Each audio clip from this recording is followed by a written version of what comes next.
One for All can only be given to another person if you, the bearer, intend to pass it along. It's not something that can just be taken by force, although it can be transferred by force.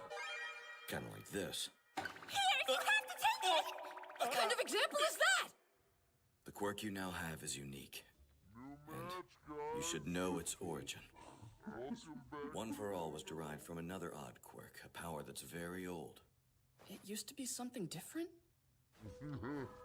The name of that quirk is All for One. It allowed its user to take quirks from others, and the user could keep the quirks for himself or give them to someone else. What? You mean he could steal powers? This was back when quirks were just starting to show up, before society had figured out how to deal with the newly powered among them. When quirks first appeared, suddenly it was impossible to say what it meant to be a normal person. Laws and human rights were hotly debated. Civilization's progress stalled. Society decayed. If superpowers had never appeared, then humans would be taking interstellar holidays by this point. I remember hearing that from someone famous. Right. During that chaotic period of change, there was one person who managed to rally many people together. He went by the name of his power, All for One. He stole quirks from others. And then, with his overwhelming abilities, he spread his influence across the country. He manipulated people to serve his purposes and committed evil acts with little resistance. In the blink of an eye, he became the leader of villains and ruled over Japan.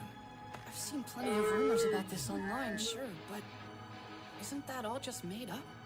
It's not mentioned in our textbooks. Because it's the kind of shameful history people would rather ignore. Anyway, if a person gains true power, they enjoy showing it off to others. How does this all tie together, though? And what about One for All? I said that All for One could give quirks to others, remember? He made people trust him or submit to his will by altering their abilities. But apparently, there were many poor souls who couldn't bear the burden of the quirks they were given. They became like mindless living dolls, incapable of speaking. Just like the Nomus are. Meanwhile, some quirks actually evolved as they were passed on, some even combined with other power sets. This evil man had a quirkless younger brother. He was small and sickly, but he had a strong sense of justice. They couldn't have been more different.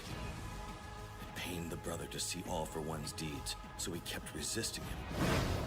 And then, All for One transferred a quirk to a sibling, one that would allow him to stockpile power. We don't know if it was a gift he was giving his brother, or if he just wanted to force him to submit. Don't tell me. Yes, even though everyone thought he was quirkless, turns out the brother did have a quirk, though even he hadn't realized this to be the case.